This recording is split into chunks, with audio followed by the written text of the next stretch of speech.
Hi, my name is Ryan Sumner, and today I'm talking about Nicolaus Copernicus. Nicolaus Copernicus was born on February 19th, 1473.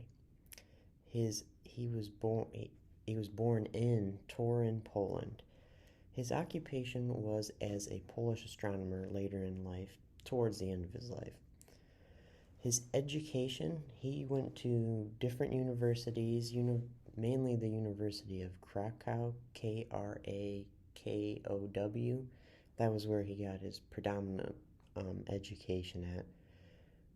That was specifically, when he was at that university, he began to be one kind of with astronomy. He was influenced by, I think, one person in there. I can't remember his name specifically, it wasn't important, but he they brought four instruments, I think, to astronomy instruments to the university, and that really intrigued Copernicus.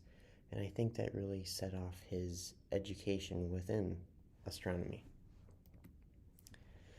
So Copernicus, after his education and stuff, he created this theory of a heliocentric universe, which the sun is at the center of the universe. This opposed Ptolemy's theory. The Ptolemaic theory was that the Earth was at the center of the universe, and this was kind of outdated, but the church still hung on to this Ptolemy theory.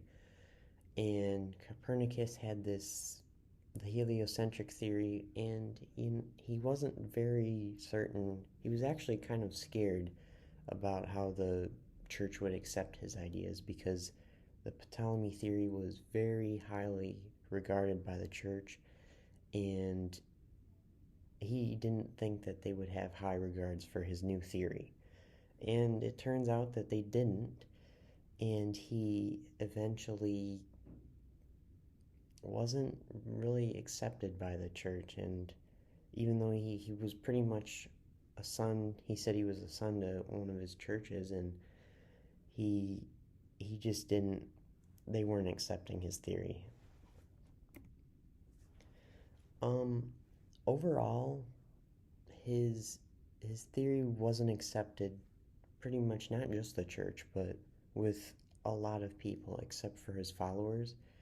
um they didn't like his theory because it was kind of contradicting the church, and contradicting the church was not popular back then. The church was highly regarded, and it just wasn't something that astronomers or mathematicians or anybody of education was willing to do.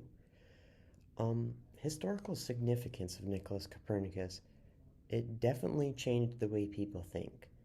He he did this through not following rules that normal people would, because, bringing it back to the church's discussion, he didn't want to talk, he didn't want to provide his theory to the church because he was kind of worried about it.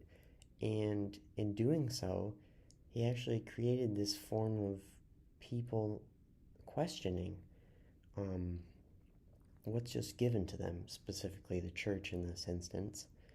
And it kind of changed the way people took things for granted.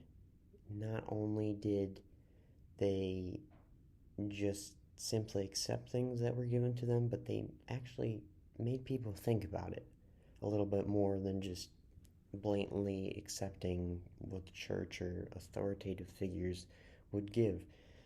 And I personally think he introduced ideas that others were kind of afraid to do. And in doing so, it kind of put forward that thought that not just to bring things around of um, worrying about people accepting them or the church accepting them, but and kind of brought it out of the shadows in the future. Nicolaus Copernicus's theory would eventually disappear later on in life, as any kind of scientific usual scientific advantages at that point would happen. And he just kind of went out of existence after a while. And he did, when he originally published his documents, people didn't, it wasn't accepted, like I said before, until like way after, a while after his death. And then even then, I think like 100 to 200 years later, it was just taken off the shelves and figured obsolete. So Nicolaus Copernicus overall was a great thinker, a great astronomer, and he did things that other people were afraid to do, and it greatly influenced future scientific discoveries and changed how the way people think.